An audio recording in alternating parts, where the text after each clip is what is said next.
Ingin mendapatkan kumpulan lengkap seputar Tanya Jawab bersama Buya Yahya? Dapatkan segera buku Buya Yahya Menjawab, berisikan kumpulan tanya jawab seputar problematika umat yang dikemas secara jelas, lugas, dan ringkas.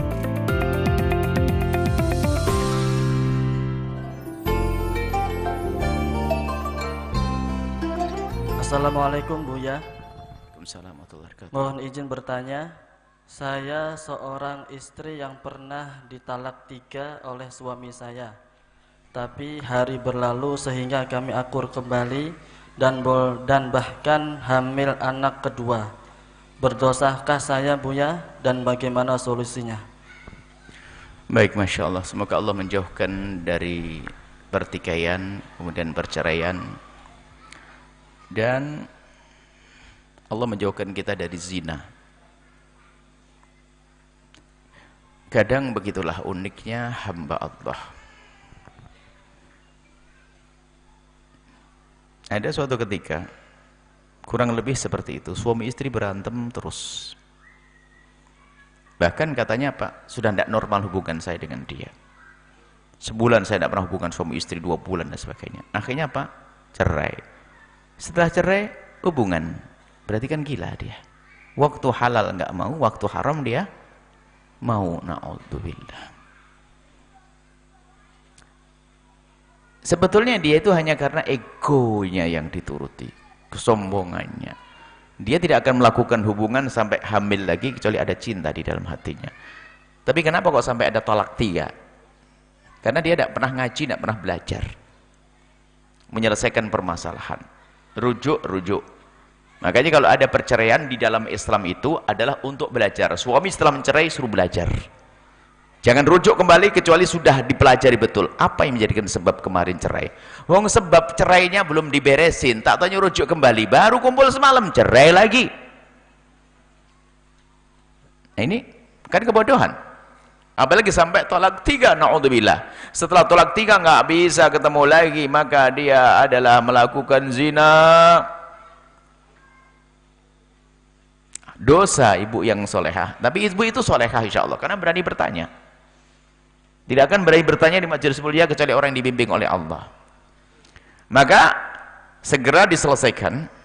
Anda harus menikah dengan laki-laki lain. Setelah Anda menikah dengan laki-laki lain, sampai mohon maaf hubungan suami istri. Kemudian kalau ternyata Anda bahagia dengan laki-laki lain, alhamdulillah. Nggak boleh dipaksa suruh cerai, nggak boleh. Karena sebetulnya setelah cerai 3 itu, laki-laki nggak boleh menikah lagi perempuan itu karena apa? Hukuman bagi laki-laki itu. Biar diberi kesempatan wanita itu untuk mencari laki-laki yang baik untuknya. Sehingga setelah cerai 3, perempuan itu harus menikah dengan laki-laki lain. Setelah menikah dengan laki-laki lain, kalau bahaya, memang wanita tidak boleh dibikin main-main, main cerai, biar belajar. Nah, kalau ternyata dengan laki-laki berikut yang kemudian dicerai, baru nanti boleh kembali setelah masa iddah berakhir, boleh kembali kepada suami yang pertama. Lalu bagaimana permasalahannya? Yang menyelesaikan adalah rasa takut Anda kepada Allah. Jika Anda terus lanjutkan itu semuanya, Anda melakukan dosa dan dosa dan dosa, takutlah kepada Allah.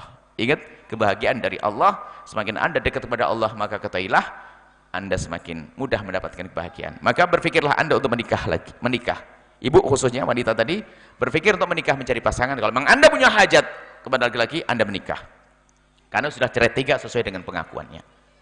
Kemudian masalah cerai ini harus dibuktikan dulu. Mohon maaf ibu, bapak, kita sering menemukan orang katanya mencerai 3, ternyata belum. Karena proses penceraiannya itu ada pengakuan seorang istri, karena istrinya saking marah kali, belum cerai sudah dibilang cerai karena sudah terlalu nek dengan suaminya. Ada. Jadi kalau masalah perceraian kepada para asatid pun mohon dicermati ulang. Ngomong gimana sih? Suatu ketika ada katanya sudah dicerai, tak suruh nulis istrinya, tak suruh dengar, suaminya suruh beda, nggak ada ketemu, nggak cerai ternyata. Ada memang yang sudah cerai betul, kok aku cerai, betul memang. Jadi perlu dicek kembali. Akan tetapi kalau memang sudah terbukti cerai 3, maka tidak bisa kembali lagi. Kecuali sang istri menikah diberi kesempatan untuk bahagia. Ini ada sebuah kisah. Masalah ini namanya muhallil, nggak boleh main-main. Muhallil itu adalah menjadikan halal. Muhallil menjadikan halal untuk kembali. Jadi dinikahi oleh laki-laki. Suatu ketika ini kabar, ini kisah. Seorang laki-laki ternyata mungkin karena dia terlalu sembrono mencerai istrinya sampai cerai tiga. Di samping itu bang dia kasar, suka mukul, cerai 3. Cuma dia pengen kembali, panik, dia stres. Akhirnya minta tolong sama temennya atau bagaimana. Minta tolong, padahal ini tes musta'ar, tidak boleh kayak kambing pinjaman itu. Akhirnya minta tolong sama temennya, tolong nikahi mantan istri saya. Nanti setelah itu kembalikan ke saya. Kan tidak boleh begitu, biarpun semayanan. Akhirnya betul temannya menikahi mantan istrinya. Tak taunya apa? Alhamdulillah temannya bahagia, temannya punya 2, dia nggak punya. Ngomong nikah kok main-main begitu. Jadi biarkan dia bahagia, tidak dengan perencanaan semacam itu. Kalau merencanakan sah jadi muhalil, tapi itu tidak adab. Nikah bukan untuk main. Kalau ingin menikahi, nikahi sesungguhnya, karena tujuannya biar wanita itu nanti bahagia dengan suami yang baru itu. Kalau ternyata dengan suami yang baru gagal lagi, balik lagi sah. Wanita harus dimuliakan, dihormati. Seperti itu ya. Semoga Allah menjaga semuanya. Indah semuanya. Allah a'lam bishawab. Sahabat Al-Bahjah TV, setelah menyaksikan video ini, jangan lupa bersholawat kepada baginda Nabi Muhammad. Shollu ala Nabi Muhammad. Allahumma sholli alaihi wa ala alihi wa sahbihi.